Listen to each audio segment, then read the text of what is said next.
Hi, I'm Bob Breithaupt from Capital University in Columbus, Ohio. Today we're going to talk about something that many young students and in fact some older folks don't know that much about in our business, and that is the brushes, the drum brushes. The history of these things are very interesting. They really started out as replacements for sticks, and they were fly killers, literally fly swatters. And in the 20s, drum companies began to manufacture actual brushes as stick replacements. They became critical to the sound of swing and really popular music all the way through the 40s, 50s, and certainly into the 60s and beyond. One of the things that we have to remember about this instrument is that they are not sticks, they're brushes. So they're played differently, not only in terms of the volume or intensity, but also the way in which you move them on the surface. So it's important for us to understand that the brush moves laterally around a surface like this, okay? Now, we can practice brushes on a drum. We have, Remo makes an actual brush drum pad, which looks and sounds like this, a little softer.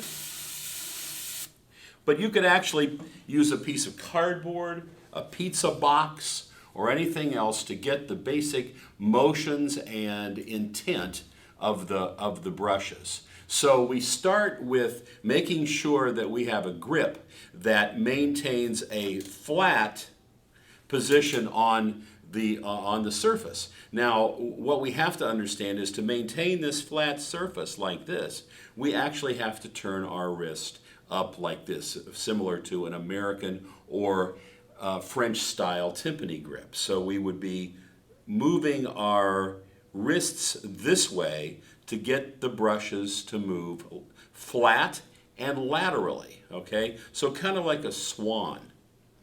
Now, if you notice, I'm using traditional grip, which is quite common with brush players, and then certainly the standard grip in the right hand. There's no problem in using match grip. You just maintain two like hand positions and wrist positions and move laterally, all right? The motions that we use on the brush surface begin with ovals or large circles. So I suggest when I'm doing live teaching or clinics that we start very large. So imagine being in front of a group of people and moving your hands this way, one clockwise and one counterclockwise. My hands move most comfortably like this. Others moved comfortably the other way. It doesn't make any difference. But we start this way, okay, in time. 1, 2, 3, 4. And then we can take our hands and put them on the surface of the drum, and our fingers become the brushes, and we move like this. 1, 2, 3, 4, always in time, motion in time. 2, 3, 4. Then we grab the brushes. Again, we've got this grip right here, one below, and the initial sort of ballad brush pattern that we play is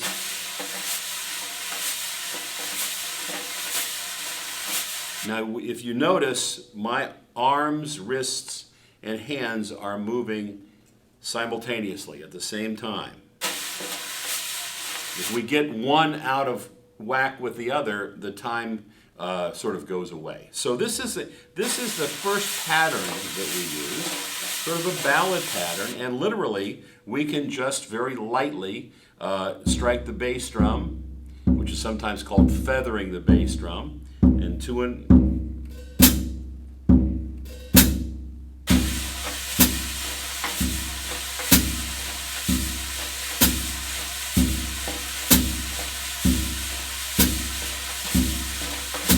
Now, I'm sure there are many of you out there that are listening to this and saying, boy, I've never heard my student be able to play brushes this way. Just a simple set of motions such as this can make a great deal of difference. So for a simple ballad, slow tune, just making sure that the brushes stay on the surface, move in time, and then just add bass drum and hi-hat as I just did. Is a very basic ballad pattern for brushes. The second pattern that I want to talk about really is sort of what would be in a slow swing. And so it's important for us to have images that we can talk to folks about. So if we think about windshield wipers, 1, 2, 1, 2, or 1, 2, 1, 2, 1, 2, 3, 4, 1, 2, 3, 4.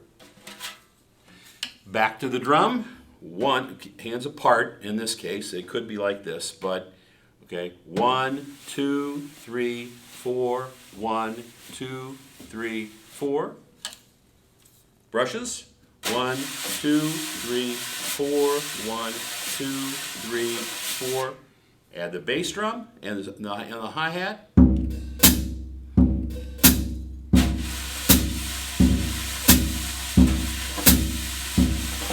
Now, if you notice, I haven't done any kind of accents or motion in that way. I'm just getting the motion down. So again, windshield wipers on the drum, and then with the brushes. The next thing that we can do is to talk about how do we get that sort of standard swing or jazz brush pattern that we so often hear. Again, it's very important to try to keep the brushes on the surface as much as you can because they are brushes, they're not sticks. They're very powerful little implements in that you don't want to overplay them. But if we go back to thinking about a basic swing pattern and we incorporate a sort of a fundamental ride pattern, you've heard this many times, okay, on the ride cymbal or over on the hi-hat. Now we're going to do it here. So it's 1, 2, 3, 4, 1, 2, 3, 4. I'm lifting very slightly, but not.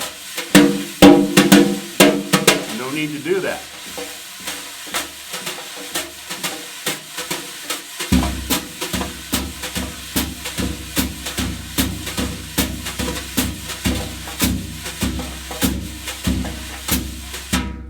One, 2, 3, 4, 1, 2, 3, 4. Okay, just like that. All right? Now, the next thing that we have to do is how do we play an accent, or how do we phrase with the brushes? This is sometimes referred to as shading, and by shading on brushes is when we put a little bit of pressure into the brush, or maybe flick it with our fingers to produce an accent. So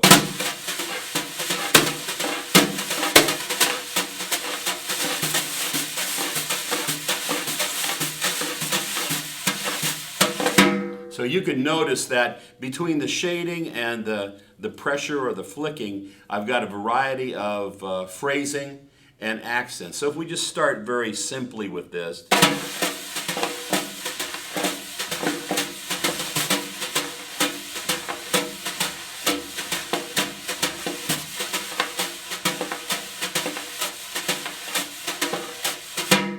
Okay, so that is shading. So we push down or we flick with the fingers. So to review, let's make sure that we have the idea of the big motions here, in time, in 4, applied down here to the drum, making sure the brushes are flat. We have to use this kind of a motion to keep the brushes flat. We then think about the slower swing or or other, this way in terms of windshield wipers. And of course, we can, as we move faster, we shrink the motions down, much like we think about in drumming in terms of the level system. So that's pretty quick, but it's nice and easy. And if you notice, the motion of my arms and hands is in time, both right and left. And the shading,